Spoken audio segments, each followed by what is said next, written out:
आज मैं कक्षा 8 की इकाई गणित पढ़ने जा रहा हूँ, जो कि इकाई 1 अभ्यास 1A है।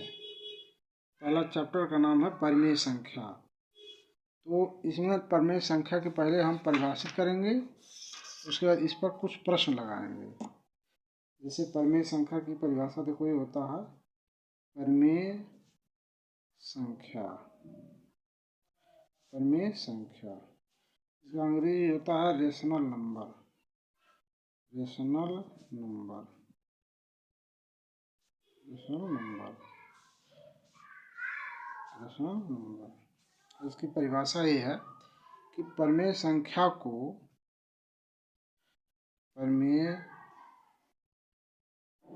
संख्या को परिमेय संख्या को P/Q के रूप में परिभाषित किया जाता है। परिभाषित किया जाता है जहाँ P तथा Q पूर्णांक हैं। पूर्णांक का मतलब पूर्ण अंक, और Q is equal to not zero. Q is equal to not zero, जो हर इसका जीरो के बराबर नहीं होना चाहिए। P/Q में अर्थात P/Q में Q is equal to not zero. P/Q में Q is equal to not zero हो। अब कोई भी जैसे जो भी भिन्न 2/3, 1/2, 2/5, 4/6 डॉट डॉट डॉट इत्यादि सभी भिन्न परिमेय संख्याएं होती हैं। सभी भिन्न परिमेय संख्याएं होती हैं। अब इन संख्याओं को जोड़ने घटाने के बारे में, इन परिमेय संख्याओं को जोड़ने घटाने के बारे में हम लोग अभ्यास 1A में सीखेंगे। अब देखो, अभ्यास A का पहला क्वेश्चन, अभ्यास A का पहला क्वेश्चन नंबर 1, विषय का क्वेश्चन नंबर 1। तो क्वेश्चन नंबर 1 का पहला, 4/5 धन -2/5। तो हम देखो कैसे इसको जोड़ेंगे। 4/5 धनात्मक परिमेय संख्या है, और -2/5 ऋणात्मक परिमेय संख्या है, क्योंकि इसके पहले ऋण लग गया है। तो इसको जोड़ने के लिए इसमें देखो हर तो समान है, इसके जोड़ने के लिए हम 4/5 लिखेंगे, और इसका कोष्ठक हटाएंगे, धन का ऋण से गुणा होगा, ऋण हो जाएगा, 2/5 होगा। और इसमें जो है हर समान है, तो हर यहाँ लिख लेंगे, और सीधे अंश को घटा लेंगे। 4 में से 2 गया, 2 हटेगा, तो 2/5 यही आपका आंसर हो गया। ये भी परिमेय संख्या है। तो परिमेय संख्या को जो जोड़ है, इसको वास्तव में घटाना हो रहा है, क्योंकि यहाँ ऋण होने से इसका परिमेय संख्या 2/5 आ गया।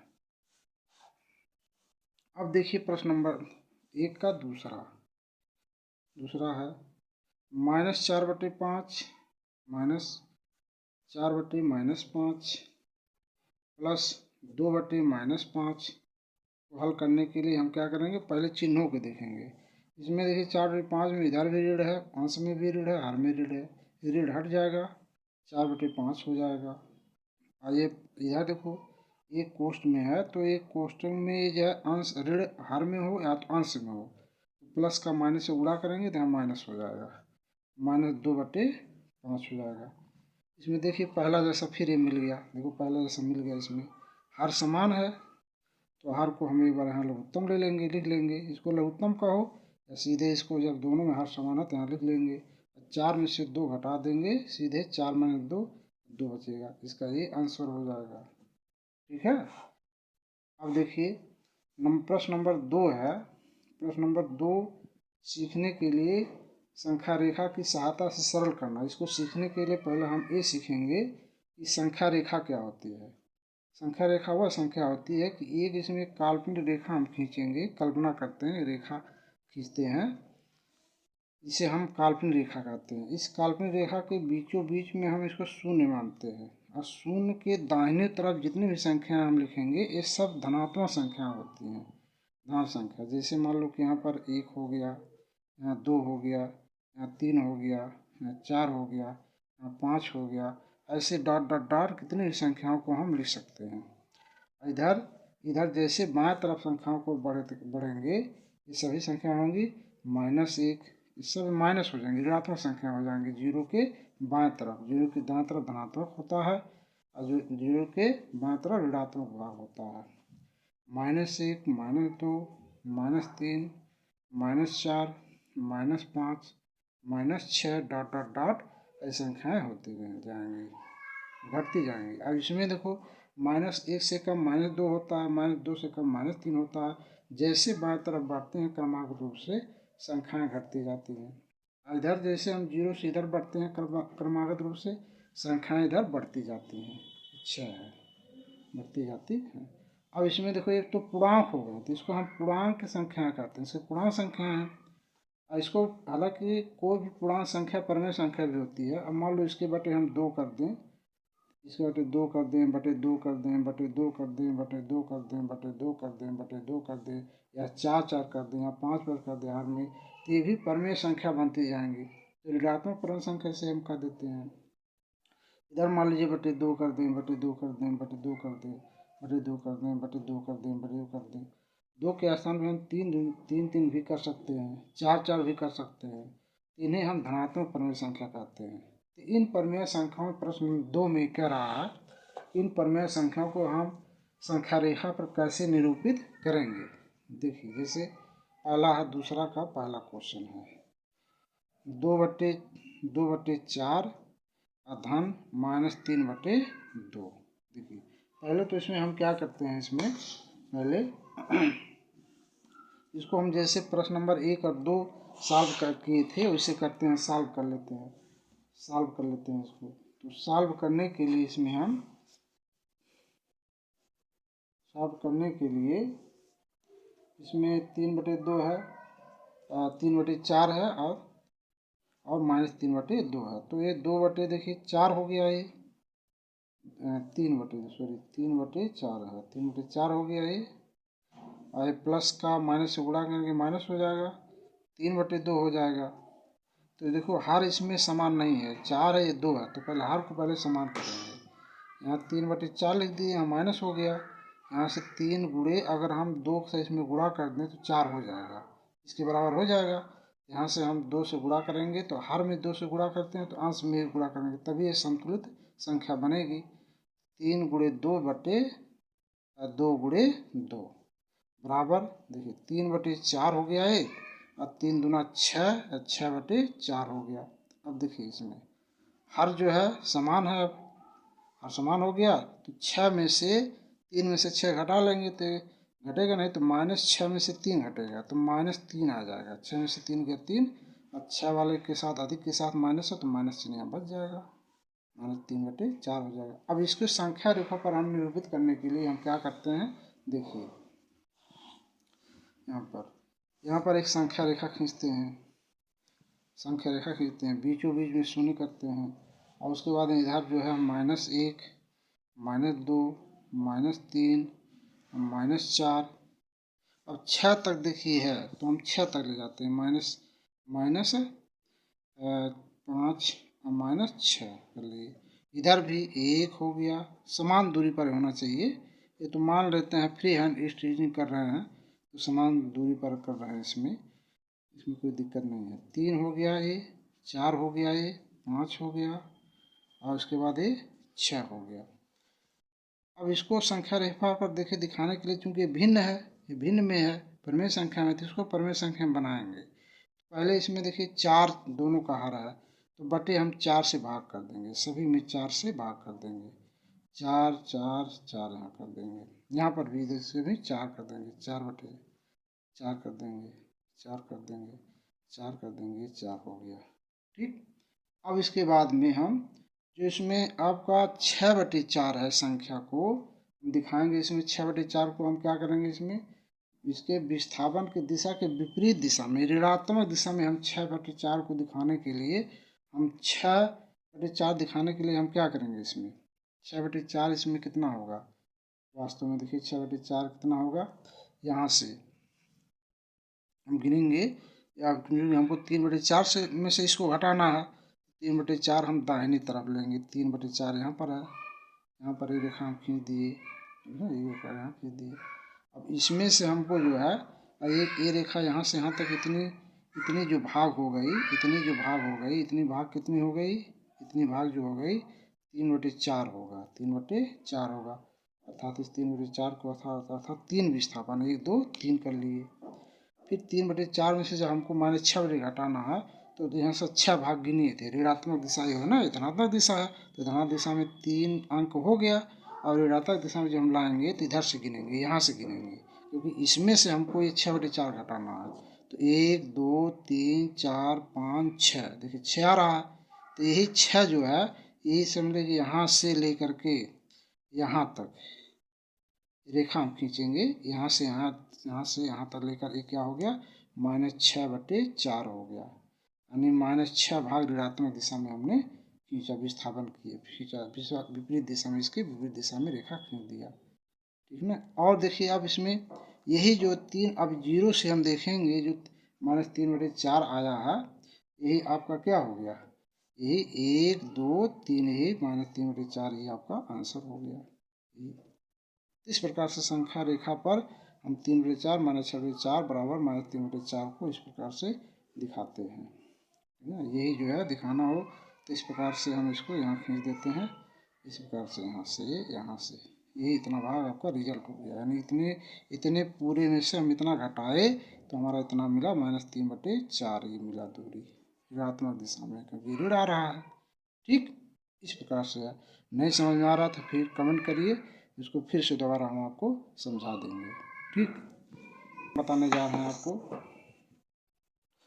इसमें से एक क्वेश्चन 2 है, इसमें 2 प्रश्न है, एक क्वेश्चन और दूसरा लगाइएगा, और नहीं आएगा फिर कमेंट में फिर आप बताइएगा, तो फिर उसको हम दोबारा बता देंगे। अब देखिए जो है प्रश्न नंबर 3 जो है, हर का ल से लेकर सवाल कीजिए, हर का ल से लेकर प्रश्न नंबर 3, क्वेश्चन नंबर 3 को हम कैसे हल करते हैं, देखिए हर का ल से लेकर सवाल करना, हर का ल से लेकर सरल करना। ल से मतलब क्या होता है, लघुत्तम समापवर्तक। और लघुत्तम समापवर्तक आप लोग सीखे होंगे, पिछली कक्षाओं में लघुत्तम समापवर्तक निकालने के लिए बताया गया होगा, फिर भी हम ल से निकालने के लिए कुछ संख्याओं को आपको बता रहे हैं। जैसे मान लीजिए कि आपको सबसे छोटी संख्या मान लीजिए हम 6 ले रहे हैं, अब 12 ले रहे हैं, 12 6 का हमको लघुत्तम समापवर्तक निकालना है। तो सबसे पहले हम क्या करेंगे, ये भाग विधि द्वारा हमको बता रहे हैं, हम आपको किसके द्वारा बता रहे हैं, भाग विधि द्वारा ल से निकालना, भाग विधि द्वारा ल से ज्ञात करना, भाग विधि द्वारा। तो इसको एक यहाँ से एक ऊर्ध्वाधर रेखा खींचते हैं, और इसके बाद इसको हम सबसे छोटी संख्या इससे 2 से काटते हैं, 2 से, 2 तियां 6, 2 चौको 12, फिर 2 से काटेंगे, 4 2 से कट जाएगा, 2 से 2 3 नहीं कटेगा, उतर जाएगा, 2 दूना 4 हो जाएगा। फिर इसको हम 2 यहाँ पर 2 से कटेगा, 2 3 नहीं कटा, 3 उतर जाएगा, 2 1 कम 2 हो जाएगा। फिर यहाँ पर देखिए 3 बच रहा है, 3 से काटिए, 3 1 कम 3 हो गया, और 1 1 कम 3 1 कम, ये 1 से 1 उतर आएगा। तो इस प्रकार इसका देखिए लघुत्तम हो गया। अब इसको हम गुणा करेंगे, 2 गुणे 2 गुणे 2 गुणे 3, अब इसको गुणा करके लिख दीजिए, यही 6 और 12 का लघुत्तम हो जाएगा। 2 दूना 4, 4 दूना 8, अतिरिक्त 24, 24 6 और 12 का लघुत्तम हो गया। इस प्रकार से हम लघुत्तम निकालते हैं भाग विधि द्वारा। अब गुणनखंड विधि द्वारा हम कैसे निकालते हैं, देखिए गुणनखंड विधि द्वारा इसको हम कैसे निकालते हैं, गुणनखंड विधि विधि द्वारा गुणनखंड विधि द्वारा लघुत्तम समापवर्तक 60 में लिखते हैं। लघुत्तम समापवर्तक ज्ञात करना। लघुत्तम समापवर्तक कैसे ज्ञात करते हैं, देखिए यहाँ से 6 है, 6 का गुणनखंड कर लीजिए, 2 गुणे 3, 3 दूना 6 हो गया। अब 12 का लघुत्तम 12 का गुणनखंड करते हैं, 2 गुणे 2 गुणे 3, 2 दूना 4, 4 तियाँ 12 हो गया। अब इसको ल से निकालने के लिए देखिए ल सा लघुत्तम समापवर्तक 6 और 12 का, इसमें देखिए क्या होता है, सुधार कर लीजिए। अब इसमें कितना हो जाएगा, 4 ये 3 हो गया, एक गलत हो गया, 8 4 तियाँ 12 होगा, 12 होगा, ये 12 होगा, 12।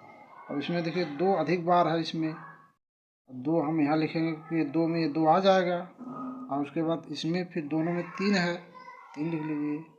दोनों में जो अधिक बार है उसको लिख लीजिए, और 2 एक ही का बार एक बार लिख दीजिए, तो 4 तियाँ 12 लघुत्तम हो जाएगा। ऐसे लघुत्तम निकालते हैं। अब देखिए प्रश्न नंबर 1 जो है, तीसरा का पहला प्रश्न अभ्यास 1A का, इसमें जो है 5/12 और प्लस माइनस 7/16। इसको हल करने के लिए देखिए हम क्या करेंगे, अब 12 और 16 का लघुत्तम लेने से पहले अब चिन्ह को देखिए। पहले ये 5/12 लिख दिए, अब माइनस का प्लस में गुणा होता है तो क्या होता है, माइनस होता है। देखिए प्लस गुणे प्लस होता है प्लस, अब माइनस गुणे प्लस होता है माइनस, या प्लस गुणे माइनस होता है माइनस, या माइनस गुणे माइनस होता है प्लस होता है। ये चिन्हों को ध्यान रखेंगे तो आसानी से इसको आप कर लेंगे। देखिए यहाँ से प्लस का माइनस में गुणा होगा, माइनस हो जाएगा, और 7/12 हो जाएगा, और 7/16 हो जाएगा, ये 16 है, 16 हो जाएगा। अब 12 और 16 का लघुत्तम निकालेंगे। देखिए 12 16 का लघुत्तम निकालने के लिए यहाँ 12 लिख लीजिए, यहाँ 16, यहाँ रफ में ये रफ लिख देते हैं। देखिए यहाँ से पहले 2 से काटिए, 2 छक्का 12, 2 आठे 16, 2 से काटेंगे 2 तियाँ 6, और 2 चौका 8, 2 से देखिए फिर 2 से काटेंगे तो 2 3 उतर जाएगा, 2 दूना 4, फिर 2 से काटेंगे 3 उतर जाएगा, 2 एकम 2, फिर 3 से कट जाएगा। ये कितना हो गया, ये 8 हो गया। फिर देख लीजिए 2 6 12, 2 8 16, और जो है 2 3 6, और उसके बाद 4, ठीक है, 2 में 4, 4 दूनी 8, और 2 16, 16 3 48, गुणा करेंगे तो इसका कितना हो जाएगा, 48 हो जाएगा। अब 12 का देखिए 12, अब इसको देखिए 12 का इसमें भाग करो, क्या बार कटेगा, बाद में 24/36, 12 चौक 48, 4 आया, 12 चौक 48 हो गया, कट गया। अब 5 का इसमें गुणा कर लीजिए माइनस, अब 16 तियाँ 48, 16 तियाँ 48, ये 7 है बचा, 7 का गुणा कर लीजिए। ये मेथड आप सोचेंगे तो हमेशा सभी में इस प्रकार से जोड़ घटान भिन्नों का आप हल कर लेंगे आसानी से। जैसे 48 हो गया, अब यहाँ से 5 चौको 20, माइनस 7 त्रिक 21, तो 21 में से 20 जाएगा तो -1 बचेगा, -1/48 होगा। इस प्रकार ये आंसर हो जाएगा। अब देखिए अभ्यास 1A का प्रश्न नंबर तीसरा का पहला हो गया था। अभ्यास 1A का तीसरा पहला हो गया था। अब तीसरा दूसरा अभ्यास 1A का तीसरा का दूसरा प्रश्न है। देखिए -3/-11 धन -4/36। इसको हल करने के लिए देखिए क्या बराबर लिखेंगे, माइनस माइनस अंश और हर में कट जाएगा, 3/11 हो जाएगा। अब माइनस का प्लस में गुणा होगा, माइनस हो जाएगा, 4/33 हो जाएगा। अब इसमें 33 देखिए, इसमें 11 और 33 का हम लघुत्तम लेंगे। देखिए 11 33 का लघुत्तम लेंगे, यहाँ से देखिए पहले नंबर 11 से काटेंगे, 11 क्यों 11 11 33 है, 11 तियाँ 33, 3 से काट दो, 1 3 कम 3 हो गया, तो 11 तियाँ 33 दोनों का लघुत्तम हो जाएगा। 33 हो गया। अब 11 का 33 में भाग करो, 11 33, 3 आ गया। अब 3 तो यही है, माइनस 33 का 33 में भाग करेंगे, 33 एक कम 33, 1 हो गया। अब गुणे यहाँ 4 है, अंश में 4 कर लीजिए, तो 3 3 का 9 और 4 एक कम 4, अब बटे 33, 9 में से 4 गया 5, 5 बटे 33, 5 बटे 33 हो गया। ये आंसर हो गया, ये सही आंसर हो गया। अब देखिए बच्चों, अब एक इस अभ्यास 1A में चौथा लास्ट क्वेश्चन है, इसमें भी 2 क्वेश्चन है। देखिए इसमें क्वेश्चन नंबर 4 का पहला अभ्यास 1A का पहला, चौथा का पहला हो गया। देखिए 2 धन -11/9, इसमें हम प्लस का कोष्ठक हटाएंगे पहले हल करने के लिए। इसमें ये भी इसके बटे हम 1 मान सकते हैं, ये भी परमेय संख्या हो गया। परमेय संख्या में होता कि हर 0 बराबर नहीं होना चाहिए, 0 1 0 नहीं ना है, 1 लिख दिए तो परमेय संख्या हो गया। ये -11/9 परमेय संख्या ही है, ऋणात्मक परमेय संख्या धनात्मक है, तो इसको 2/1 और प्लस का माइनस में गुणा करके माइनस हो जाएगा, 11/9। अब 9 1 का लघुत्तम कितना होगा, 9 1 का लघुत्तम 9 ही होगा, 9 1 9। अब 1 का इसमें 9 भाग करेंगे तो कितना होगा, 9 ही। 1 का इसमें 9 भाग करेंगे तो 9 ही होगा, 9 1 9, 9 दूना 18 हो जाएगा, माइनस 9। देखिए 9 1 9 समान है, इसमें जो समान है तो जो है ये कितना हो जाएगा, ये 11 हो जाएगा। जब ये समान होता है तो ये हर अंश वाला सीधे लिख देते हैं, और इसका इसमें भाग करेंगे तो 1 9 9 आएगा, तो 9 दूना 18 हो जाएगा, बराबर 18 में से 11 गया, 8 में से गया 1, 1 में से गया 0 हो गया, 18 में से गया 7, सॉरी 18 में से गया 7, 1 में से गया 0 हो गया, तो 18 में से 11 गया 7 हो गया, 7/9, या इसमें 7/9, ये आंसर हो गया, है ना। अब एक प्रश्न और बचा है, देखिए चौथा का दूसरा प्रश्न, अभ्यास 1A का, देखिए -3 धन -2/3 बराबर -3, ऐसे रहेगा, बटे 1 लिख लीजिए, बटे 1, और उसके बाद ये प्लस का माइनस में गुणा होगा तो माइनस हो जाएगा, ये माइनस हो जाएगा, ये माइनस हो जाएगा, ये माइनस है, -2/3। अब देखो इसमें से हर समान है, हर समान नहीं है, इसमें 1 है, इसमें 3 है, तो लघुत्तम 3 ही होगा, 3 1 3। और उसके बाद में इसमें 3 जब ये है, इसमें 3 का सीधे इसमें गुणा कर लीजिए, -3 3 का 9, और माइनस है, माइनस रहेगा, और हर समान है तो यहाँ 2 हो जाएगा सीधे, तो 9 2 11, इसको जोड़ लेंगे, 9 2 11, 11/3 हो जाएगा। इस प्रकार ये आंसर हो गया। इस प्रकार परमेय संख्या में अभ्यास 1A का एक प्रश्नावली हो गया। बच्चों हम इसके बाद अगले वीडियो में मैं जो है एक अभ्यास 1B शुरू करूँगा, तो इसको आप सब्सक्राइब और लाइक ज़रूर दें। धन्यवाद।